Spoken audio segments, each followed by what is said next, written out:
মুর্শিদাবাদের জলঙ্গি স্কুল ছুট পড়ুয়াদের ফেরাতে অভিনব উদ্যোগ।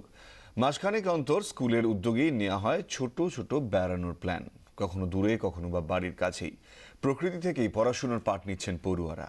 নিজেদের পকেটের টাকা খরচ করেই ছেলে মেয়েদের স্কুলে ফেরাতে উদ্যোগী শিক্ষকরা। বঙ্গোপসাগরে পড়েছে। এবার পদ্মা নদীর এই যে শাখাটা যেটা বাংলাদেশের ভেতর ঢুকেছে, আমরা এই পদ্মা পারে বসেছে ভূগোল ক্লাস। মাস্টার মশাই বোঝাচ্ছেন পদ্মা নদীর গতিপথ। পড়ুয়ারা বুঝে নিচ্ছে কেন কুল ভাঙছে পদ্মা।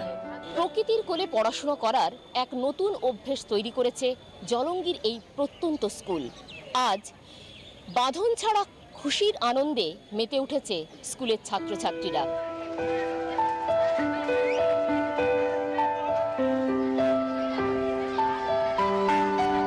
প্রকৃতির কোলে ক্লাস শুরু হয়েছে।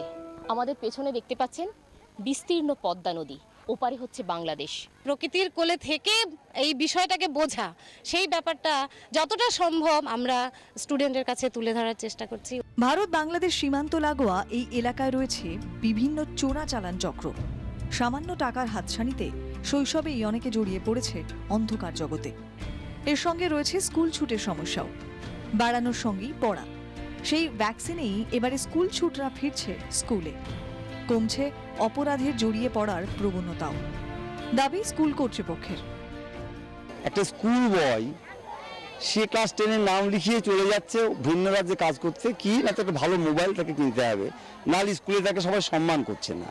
সেই মোবাইলে অপসংস্কৃতির কালচার, এই সমস্ত কালচারিত হয়। আজকে পোশাকটাই ছিল না, প্রতিদিন সাইকেল চুরি হতো।